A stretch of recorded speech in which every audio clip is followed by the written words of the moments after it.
Welcome to Through the Bible with Les Feldick, a 30-minute walk through the Scriptures, teaching in-depth Bible truths that change people's lives. Now, here's your host, Les Feldick.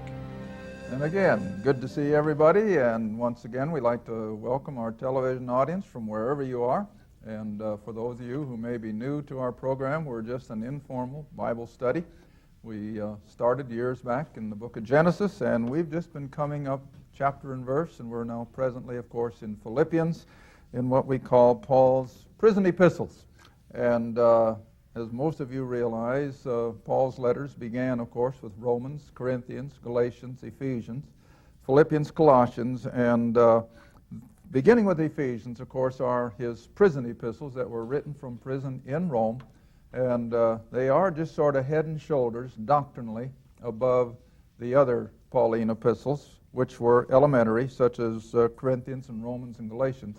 But nevertheless, as we study these prison epistles, always be aware that it is a step higher doctrinally, positionally, and all these things. And so it is really meat for the soul when we get into these prison epistles. Now again, I always have to remind our listening audience that all the past programs are available in either video, audio, or the little printed booklets. And we do it differently than most ministries. We put 12 programs on one 6-hour long video in order to spare shelf space more than anything. And then, of course, the audio is the same 6 hours, and the little booklet's the same way. 12 half-hour programs, or a total of 6 hours of television teaching. And again, we just appreciate so much the remarks that you have written on how you're enjoying either of these. Some, of course, like the videos, some like audios, and some like to read. And again, we always like to let prison inmates know that are watching the program that if they really are interested and really want these little booklets, we'll send them to prison inmates without cost. All right, I think we're ready to get back. This is, as I've said so often, a time for Bible study, and we just want to spend as much time as we can. Back to Philippians then. Chapter 2, where we left off at the end of our last program, in verse 6. So, speaking of Christ in verse 5, who, being in the form of God. Now, we always have to remember, and especially when we get into these succeeding verses, never lose sight of who Jesus Christ was and is and always will be. He is the eternal, sovereign, Creator, God of the universe, and nothing less. And of course, there are a lot of groups that have trouble with that. And we'll make a little more comment on it as we move into these other verses. But he was God in the flesh. And he did not have to feel that when he claimed to be God that he was grasping for something that was not rightfully his. And that's what it means when it says here that he thought it not robbery or something to grasp to be equal with God, because he was God. He could rightfully claim to be God. All right, verse 7, but as the eternal, holy, righteous, omniscient, omnipotent, sovereign God, he made of himself, of his own volition, a servant. Now you want to remember the word servant in our English, in the Greek was a bondslave. Literally a bondslave. Now, of course, there were various categories of slaves, but I think the epitome of slavery, at least back in the ancients, was to be that poor fellow on the bottom part of the boat or the ship pulling the oars. I mean, those were slaves. And they sat down in the holes of those ships and pulled those oars until their hands were like hamburger, and when they died, they pitched them overboard and put another one in his place. That was a bond slave. And of course, they had other categories, but this is the one I usually think of. When I think of a bond slave, I think of that poor benighted soul that was delegated to that kind of a life until he died. And you want to remember, that was most of the ancient world. Very few enjoyed the comforts of life. That was just a small percentage of the wealthy and in the aristocracy, which, of course, precipitated the likes of the French Revolution. This is exactly what precipitated. Not that it was right, but the masses have been held down and have been caused so much suffering for so long that finally it just, like a seething pot, it just boils over. But whatever. Christ made of his own volition himself a bondslave at the very lowest of human categories, made in the likeness of men. Now, come back with me to Genesis chapter 18, which I usually teach as an event in the Old Testament account to show us so graphically how God would come down and appear to the patriarchs in human form. But of course, back here in the Old Testament, it was temporary. Genesis 18. Here in the Old Testament, it was temporary. And as soon as he had accomplished that particular purpose for coming down and appearing to, in this case, Abraham, he would just simply disappear and go back into glory, into the Godhead.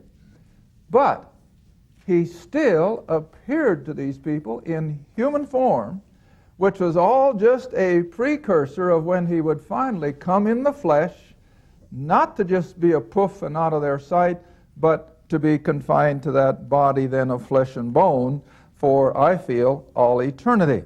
All right, but here in chapter 18 of Genesis, it's been a long time since we've taught it, on television at least. And so verse 1, the Lord, that's Jehovah, that's God the Son in the Old Testament terminology. And so Jehovah appeared unto him, Abram, in the plains of Mamre, as he sat in the tent door in the heat of the day. And he lifted up his eyes and looked, and lo, three what? Men. Now, men have always looked like men. There wasn't a time when they had funny-looking ears and bulbous eyes and all that. Men have always looked like men. And these men did not have wings.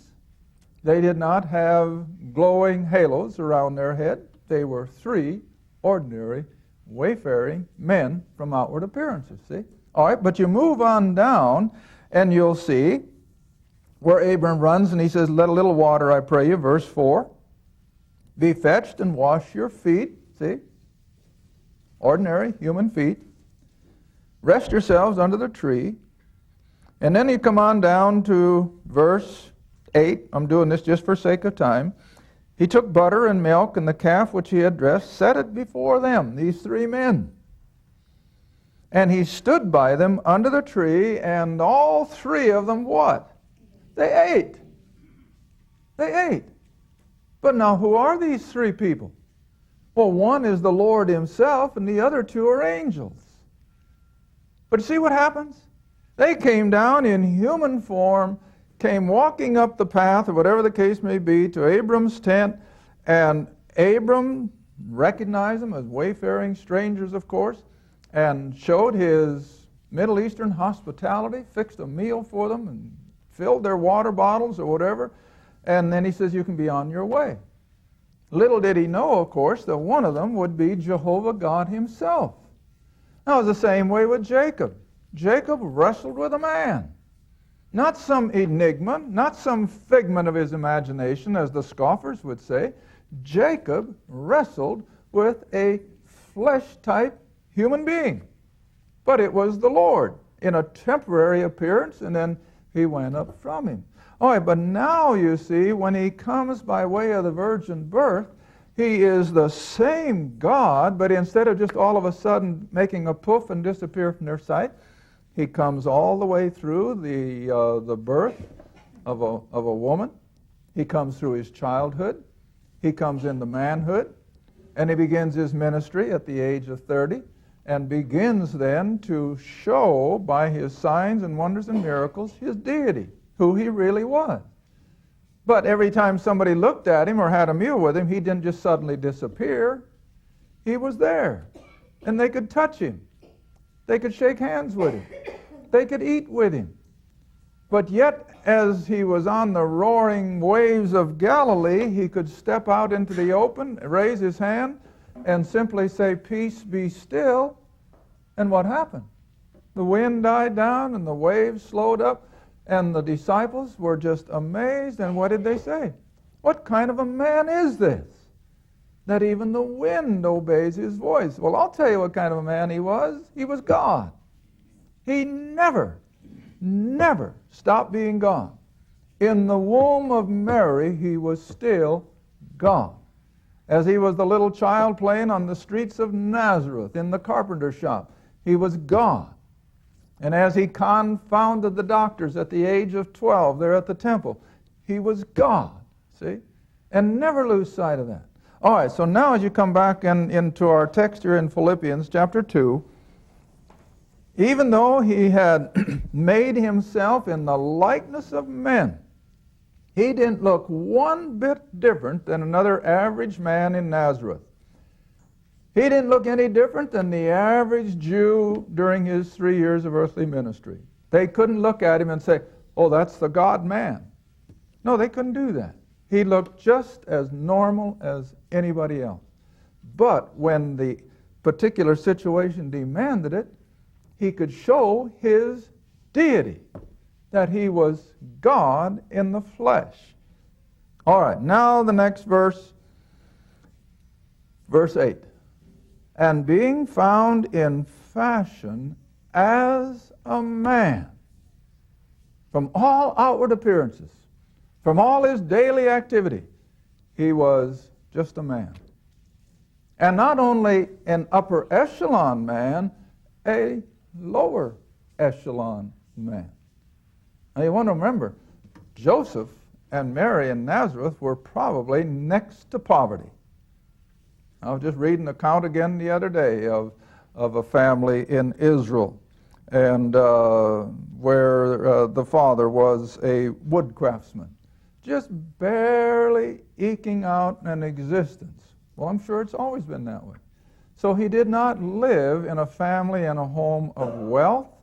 It was abject poverty. He lived as a bondslave, a servant. That was his level amongst humanity. All right, so being found in fashion, again, verse 8, as a man, he humbled himself. No one else did it. In other words, the governmental authorities of Rome didn't humble him. The priesthood in Jerusalem didn't humble him.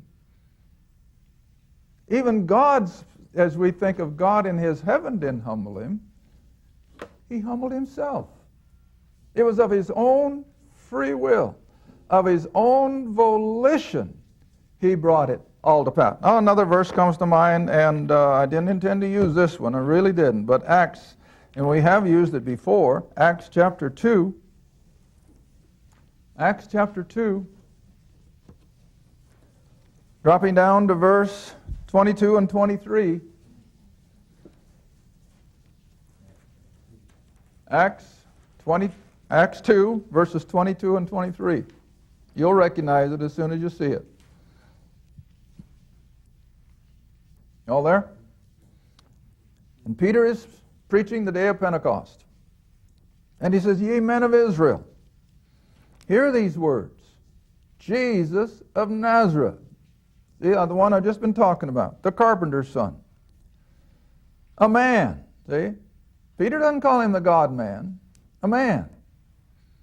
Approved of God among you by miracles and wonders and signs, which God, in his whole triune being, of course, which God did by him in the midst of you, that is, up and down the towns and villages of Israel, as you yourselves also know, because most of them had seen at least some of those miracles. But now verse 23. Him, Jesus of Nazareth, being delivered, that is, up to the cross, by the determinate counsel and foreknowledge of God. Now, what does that determinate counsel mean? God had programmed it.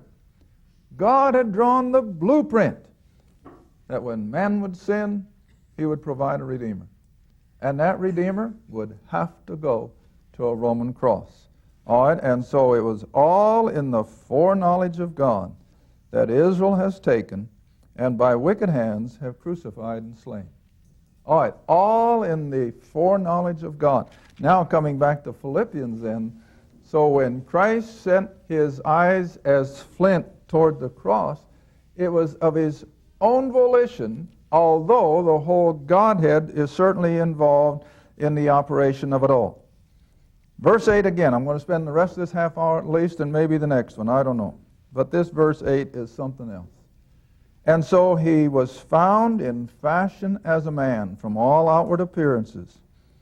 He humbled himself and became, because again of his own volition, he became obedient unto death.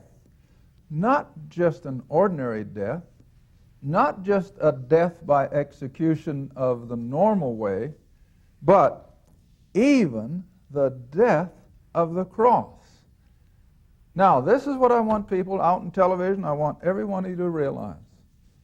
It wasn't just the crucifixion by itself that made this so unique. Thousands of people were put to death by crucifixion under the Roman emperors.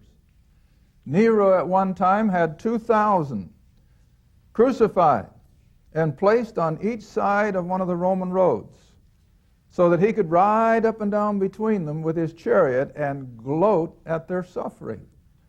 So you see, the crucifixion alone was not what made our faith in the gospel unique. But I'll tell you what made it different from everything else.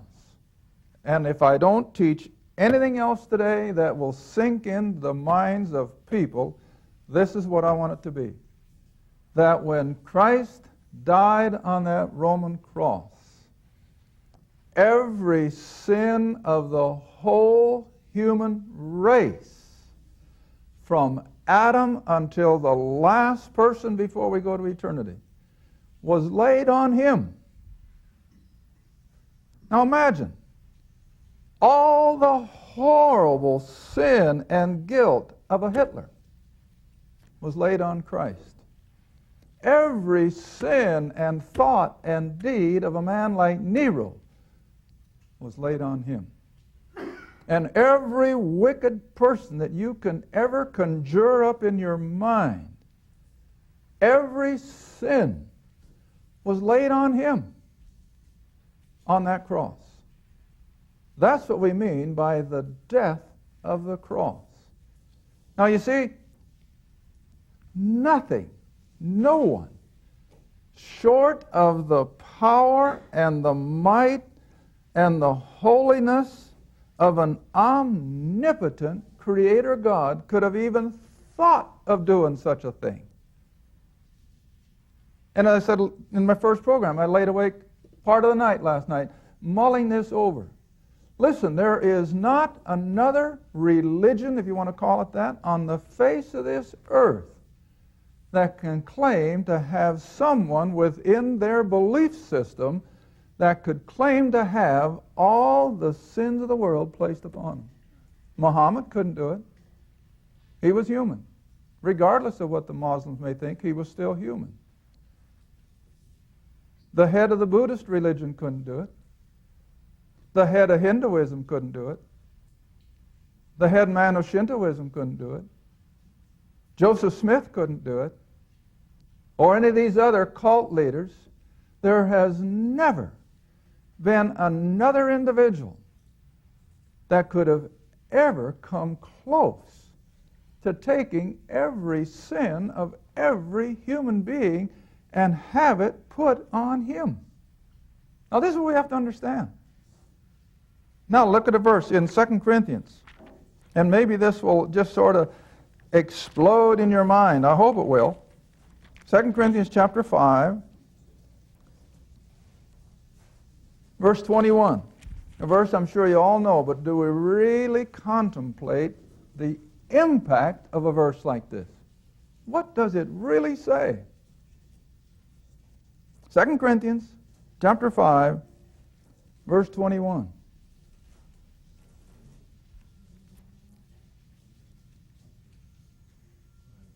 Oh, got it? God, up in verse 20, is the point of reference.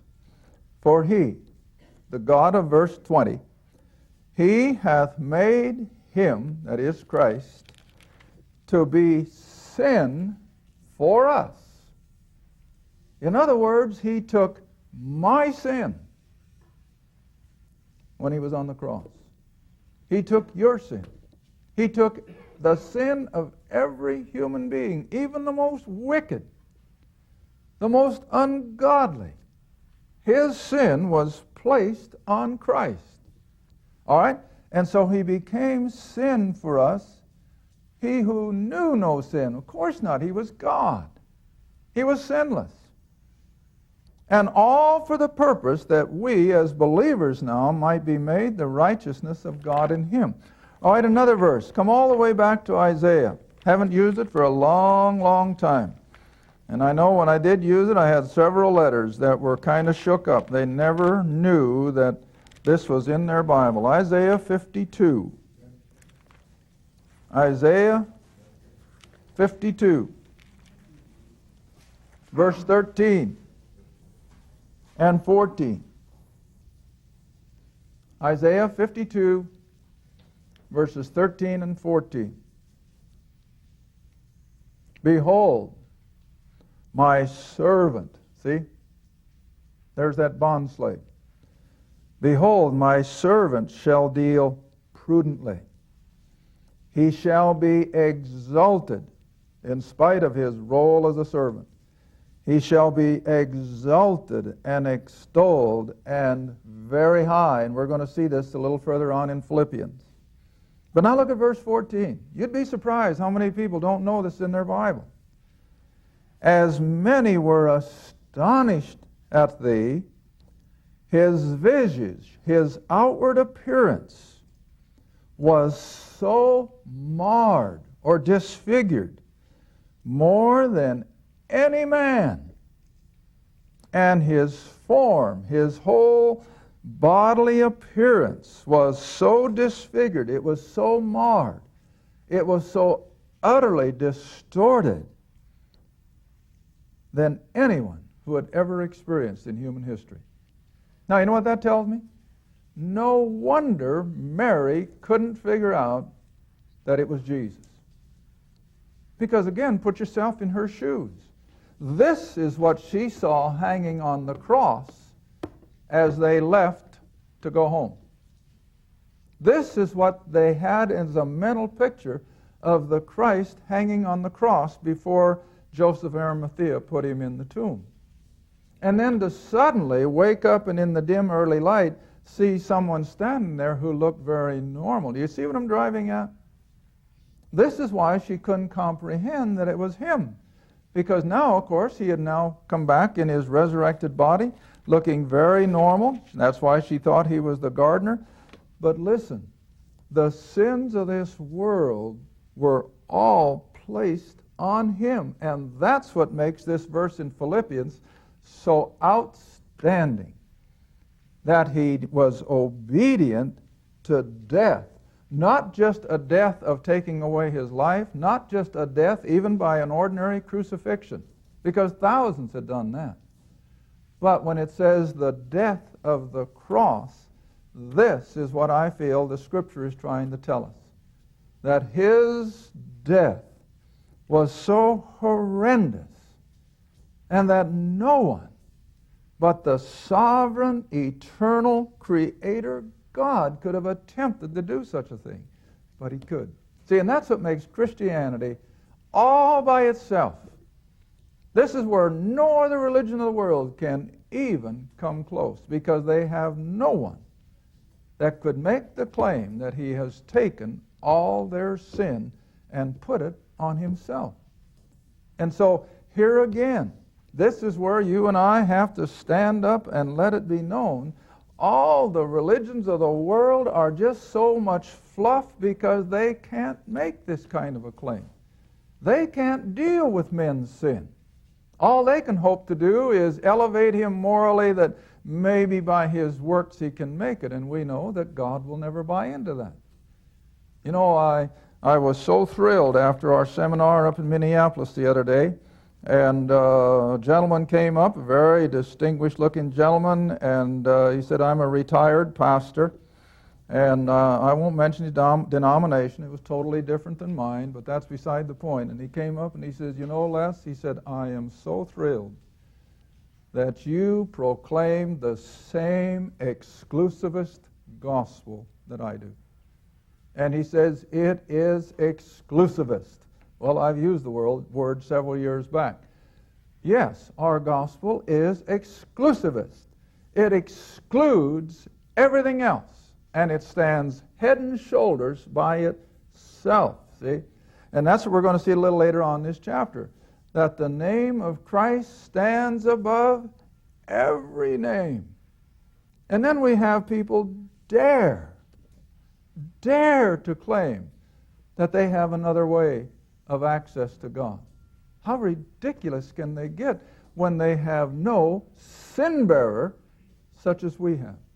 See, and this is what you have to have. You have to have a sin bearer. We can't take our sin into glory. We can't take our sin into eternity. It has to have been dealt with. And it was. And we appropriate it how? By believing it. By just simply believing it.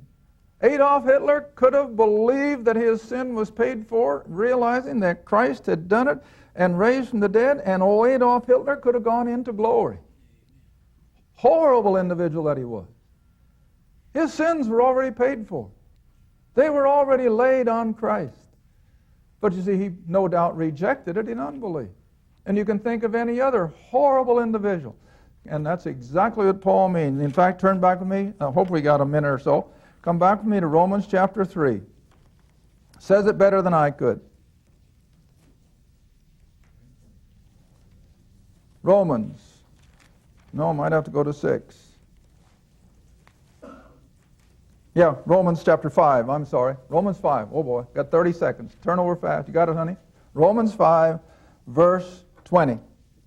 Moreover, the law entered that the offense or sin might abound. But where sin abounded, grace did much more what?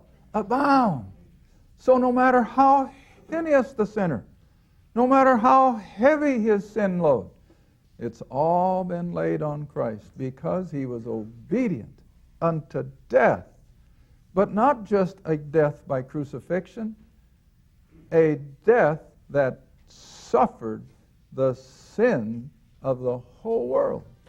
And this is what sets us apart. No one else can make a claim like that. And so always remember, he was obedient even to the death of the Bible cross. with Les Feldick. Through the Bible is a partner-supported ministry. If this program has been a help to your study of the Scriptures and you'd like to see others enjoy the teaching, your support would be greatly appreciated. Write to us at Les Feldick Ministries, Route 1, Box 760, Kinta, Oklahoma 74552, or call 1-800-369-7856. Remember, all programs are available in printed form, audio cassette, and videotape. Be sure to tune in next time to Through the Bible with Les Feldick.